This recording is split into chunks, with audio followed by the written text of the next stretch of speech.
다 함께 기도하심으로 9월 8일 월요일 매일 예배 시작하겠습니다. 기도하시겠습니다. 거룩하신 하나님, 하나님의 말씀은 우리의 발을 비추는 등불이고 우리의 삶을 새롭게 하는 능력임을 믿습니다. 오늘도 살아있는 하나님의 진리의 말씀 앞에 나오게 하시니 또 감사합니다. 이 매일 예배 가운데 선포되는 말씀, 나눔을 통한 말씀을 통하여 우리의 마음이 열리게 하시고 무엇보다 하나님의 뜻을 분별할 수 있기를 원합니다. 말씀을 들었습니다. 우리가 아멘 합니다. 아버지, 여기서 우리가 멈추는 것이 아니고 이제는 이 말씀을 듣고 하나님의 말씀에 순종함으로 나아갈 수 있는 행함이 있는 믿음의 삶을 살아갈 수 있도록 하나님 함께 하시고 그러한 삶을 통하여 우리의 삶에 말씀의 열매가 주렁주렁 맺히게 허락하여 주시옵소서.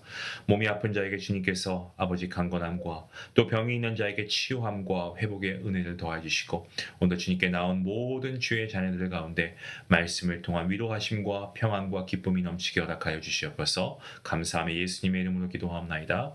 아멘. 찬송가 545장 함께 하시겠습니다.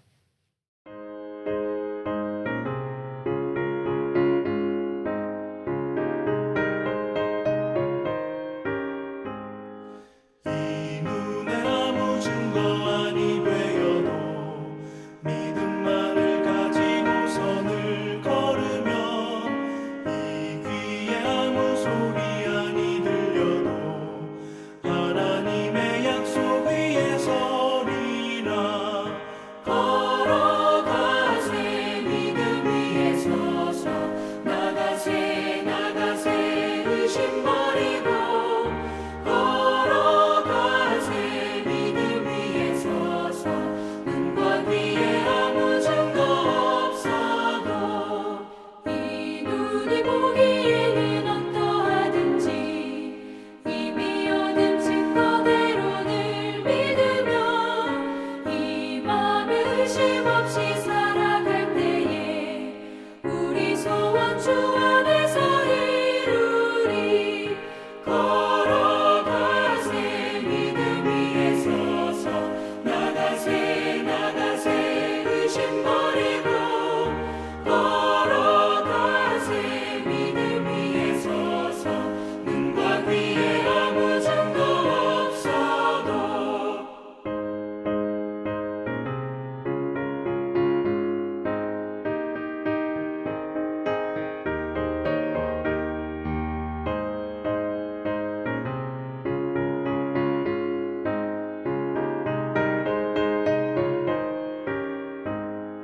주님의 거룩함을 두고 맹세한 주 하나님 아버지는 참 이쁘다. 그 귀한 모든 약속 믿는 자에게 능치 못할 무슨 일이 있을까. 걸어가세 믿음 위에 서서 나가세 나가세 의심 버리고 걸어가세 믿음 위에 서서 눈과 귀에 아무 증거 없어도. 오늘 함께 나눌 말씀은 로마서 3장입니다. 21절부터 31절까지의 말씀 되겠습니다. 함께 말씀을 읽겠습니다. 이제는 율법 외에 하나님의 한 의가 나타났으니 율법과 선지자들에게 증거를 받은 것이라. 곧 예수 그리스도를 믿음으로 말미암아 모든 믿는 자에게 미치는 하나님의 의니 차별이 없느니라. 모든 사람이 죄를 범하였음에 하나님의 영광에 이르지 못하더니 그리스도 예수 안에 있는 속량으로 말미암아 하나님의 은혜로 값없이 의롭다 하심을 얻은 자 되었느니라. 이 예수를 하나님이 그의 피로써 믿음으로 말미암는 화목제물로 세우셨으니 이는 하나님께서 길이 참으시는 중에 전에 지은 죄를 간과하심으로 자기의 의로우심을 나타내려 하심이니 곧 이때에 자기의 의로우심을 나타내사 자기도 의로우시며 또한 예수 믿는 자를 의롭다 하려 하심이라. 그런즉 자랑할 때가 어디냐 있을 수가 없느니라. 무슨 법으로냐 행위로냐 아니라 오직 믿음의 법으로니라. 그러므로 사람이 의롭다 하심을 얻는 것은 율법의 행위에 있지 않고 믿음으로 되는 줄 우리가 인정하노라. 하나님은 다만 유대인의 하나님이시냐 또한 이방인의 하나님은 아니시냐 진실로 이방인의 하나님도 되시느니라. 할례자도 믿음으로 말미암아 또한 무할례자도 믿음으로 말미암아 의롭다 하실 하나님은 한 분이시니라. 그런즉 우리가 믿음으로 말미암아 율법을 파기하느냐? 그럴 수 없느니라. 도리어 율법을 굳게 세우느니라. 아멘. 1517년 10월 31일 이 마틴 루터가 비텐베르크 성과 교회 문에 95개조 반박문, 이 반박문을 내걸었던 사건. 이 사건은 그야말로 교회 역사를 뒤흔든 큰 전환점이 되었습니다. 그날을 기념해서 세계의 모든 교회들은 매년 10월 마지막 주일을 종교개혁주일로 지킵니다. 중세 후기 교회는 섬김과 그리고 봉사의 직분이 어떤 권위주의와 계급으로 변질되었습니다. 그리고 말씀 대신에 어떤 전통이나 관습 이런 것들에 묶여서 면죄부 판매와 같은 타락한 행태가 벌어지게 되었습니다. 이러한 부정과 부패에 맞서 깨어있던 신앙인들이 저항을 했고요. 결국 이 마틴 루터의 행동은 오래 쌓여있던 문제를 폭발시키는 계기가 되었습니다. 루터는 어떻게 죄인이 거룩하고 의로우신 하나님과 관계를 맺을 수 있는가라고 하는 질문 앞에서 로마서 1장 16절과 17절 말씀, 곧 오직 의인은 믿음으로 말미암아 살리라는 답을 발견했습니다. 그리고 그는 오직 믿음, 오직 은혜, 오직 성경이라고 하는 이 종교개혁의 어떤 기치라고 해야 되겠죠. 이 종교개혁의 기치를 내걸게 되었습니다. 당시의 로마 교회 역시도 이 칭의 문제로 논쟁이 있었습니다. 안디옥 교회와 같이 자생적으로 세워진 로마 교회에는 유대인과 이방인 성도들이 함께 있었습니다. 그런데 서로 다른 문화, 또 다른 종교적 배경 이런 가운데 갈등이 발생을 했습니다. 이에 바울은 로마서를 통해서 분명하게 선포하고 있습니다. 앞서 1장에서 이 복음은 모든 믿는 자에게 구원을 주시는 하나님의 능력이라고 하면서 이방인의 죄, 또 유대인의 죄를 지적하고 이걸 종합해서 온 세상 모든 사람이 다 죄인이다 라고 그렇게 이야기합니다. 율법이 사람을 의롭게 하는 것이 아니고 오히려 죄를 깨닫게 할 뿐임을 분명히 말하고 있죠. 오늘 저희가 읽은 이 본문 21절 말씀을 보시면 바울은 어떤 전환점을 제시하고 있습니다. 이제는 율법 외에 하나님의 한 의가 나타났으니, 자 여기서 이제는 이라고 하는 이 단어 세 가지 의미를 갖고 있습니다. 논리적으로는 인간의 행위로 소망이 없다라고 밝힌 후에 이제 하나님의 의를 바라보아야 한다. 어떤 이것을 전환하는 연결 단어입니다. 또 시간적으로는 죄인임을 깨닫고 죄인임을 깨닫는 바로 그 순간을 의미하고 있고요. 그리고 종말론적으로는 율법의 시대가 끝나고 바로 예수 그리스도로 말미암아 새로운 시대가 열렸다라는 것을 선포하고 있습니다. 바울은 본문 22절 말씀에 이렇게 선언하고 있습니다. 곧 예수 그리스도를 믿음으로 말미암아 모든 믿는 자에게 미치는 하나님의 의니 이것이 바로 이신칭의입니다. 곧 믿음으로 의롭다 하심을 받는 교리입니다.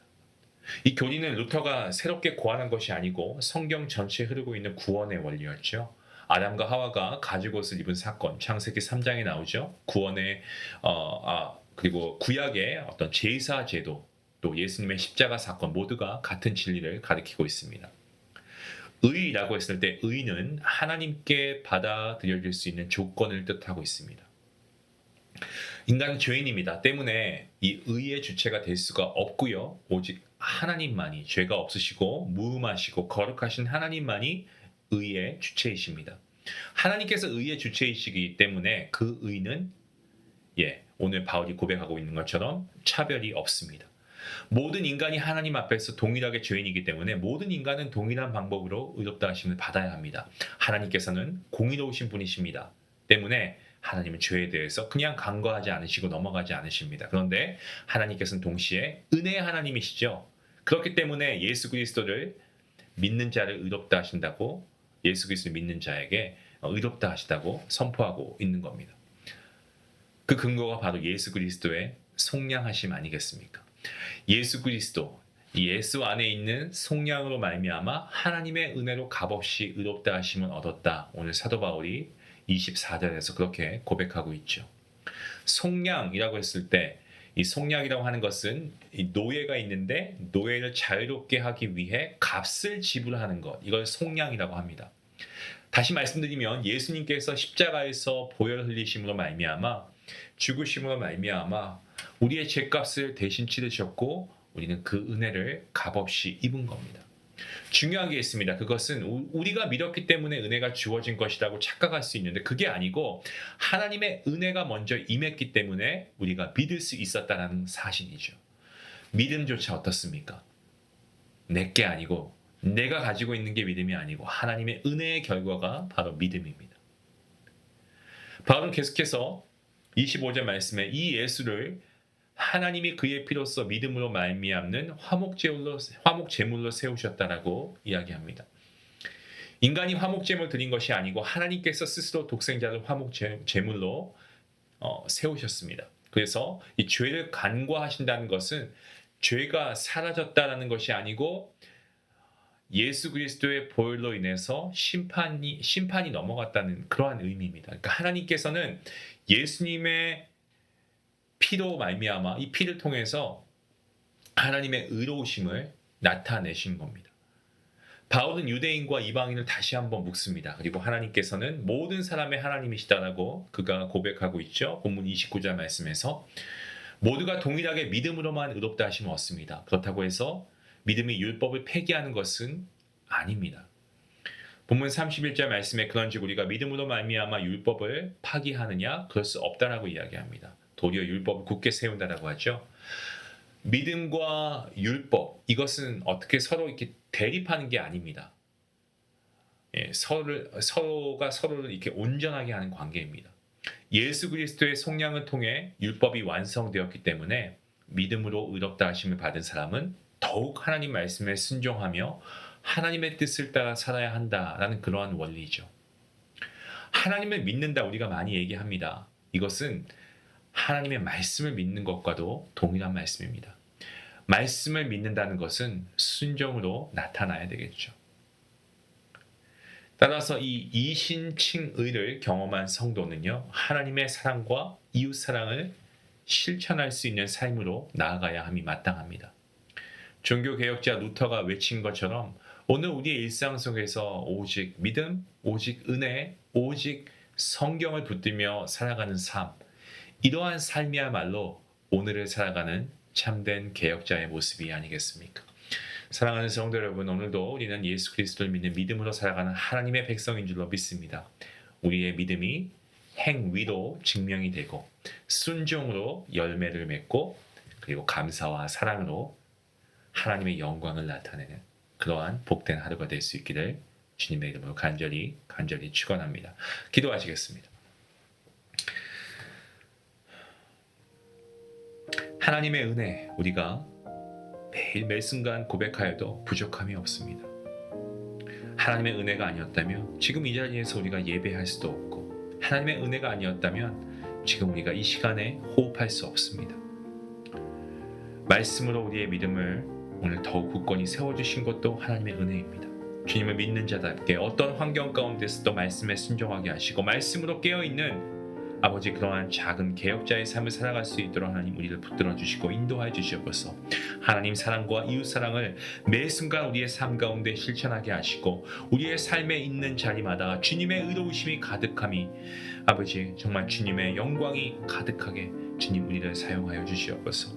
이 모든 말씀 예수님의 이름으로 기도하옵나이다. 아멘. 우리가 작은 개혁자의 삶으로 살아가면 어떨까요? 주어진 자리에서 어떤 말씀에 어긋난 관습이나 습관을 우리가 좀 버리고요. 우리가 말씀에 우리 자신을 비추어 보고 말씀을 근거로 해서 우리가 올바른 믿음의 선택을 할 수 있기 원합니다. 특별히 오늘 말씀 가운데 직장에서, 가정에서, 교회에서 하나님의 말씀을 기준 삼아 우리가 좀 작은 변화를 실천할 수 있으면 좋겠습니다. 여러분, 작은 믿음의 실천 우리에게 필요합니다. 오늘 그러한 믿음이, 그러한 실천이, 행함이 우리 안에 있기를 간절히 원합니다. 우리 말씀 생각하시면서 함께 기도하며 나아가겠습니다.